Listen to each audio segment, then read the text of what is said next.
Here we go, off the rails. Don't you know it's time to raise our sails? It's freedom like you never knew.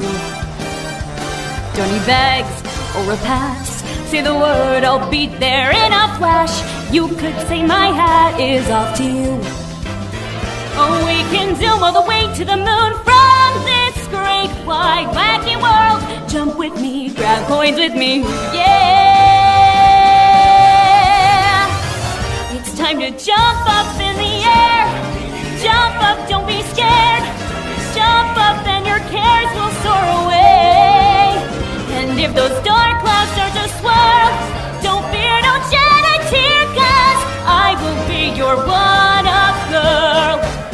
So let's all jump up super high, high up in the sky. There's no power up like dancing. Every summer, the island of Sodor is very busy. Holidaymakers love to sightsee, and when the weather is fine, there is no better place to visit. Some people like to go to the mountains, others like the valleys. Children love the seaside. One morning, Thomas was puffing along the line that runs by the coast. His two coaches, Annie and Clarabelle, were packed with children going to the beach. Everyone was happy. Percy was taking some trucks to the harbour. "Hello, Thomas. You look cheerful. I wish I could take children today instead of trucks." "They're the Vicar's Sunday School," explained Thomas.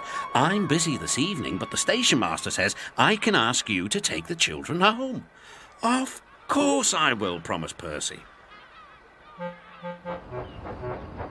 Later, Percy saw Harold. "Sorry, Percy, can't talk. I'm on high alert." "Why?" "Bad weather's due. My help's always needed. Mind how you go, Percy." "Ah, off, Percy. As long as I've got rails to run on, I can go anywhere in any weather anyhow. Goodbye." He set off for the beach. It was a beautiful day, but Edward was worried. "Be careful," he warned. "There's a storm coming." "A promise is a promise," thought Percy, no matter what the weather. The children had a lovely day, but by tea time, dark clouds loomed ahead. Annie and Clarabelle were glad when Percy arrived. He was just in time. Rain streamed down Percy's boiler. Oh, he shivered and thought of his nice dry shed.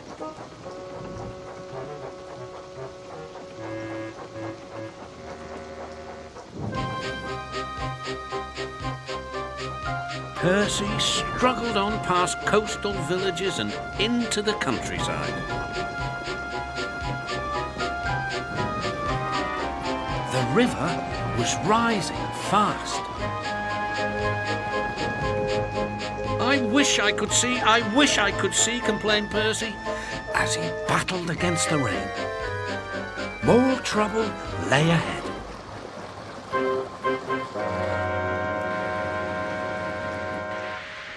"Oh," hissed Percy, "the water is sloshing my fire."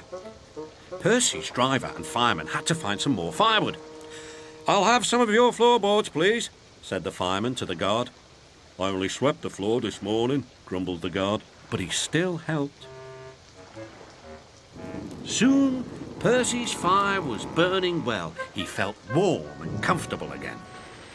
Then he saw Harold. "Oh dear," thought Percy. "Harold's come to laugh at me." Something thudded onto Percy's boiler. "Ow!" exclaimed Percy. "He needn't throw things." "It's a parachute," laughed his driver. "Harold's dropping hot drinks for us." "Thank you, Harold," whistled Percy. "Good to be of service," replied Harold, and he buzzed away.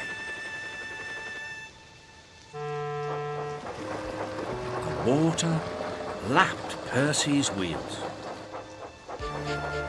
Percy was losing steam again, but he plunged bravely on. "I promised," he panted. "I promised." He made one more big effort, and at last, exhausted but triumphant, he brought the train home. Well done, Percy, cheered Thomas. You kept your promise despite everything. The Fat Controller arrived in Harold. First he thanked the men, then Percy. Harold told me you were a wizard. He says he can beat you at some things, but not at being a submarine. I don't know what you two get up to sometimes, but I do know that you're a really useful engine.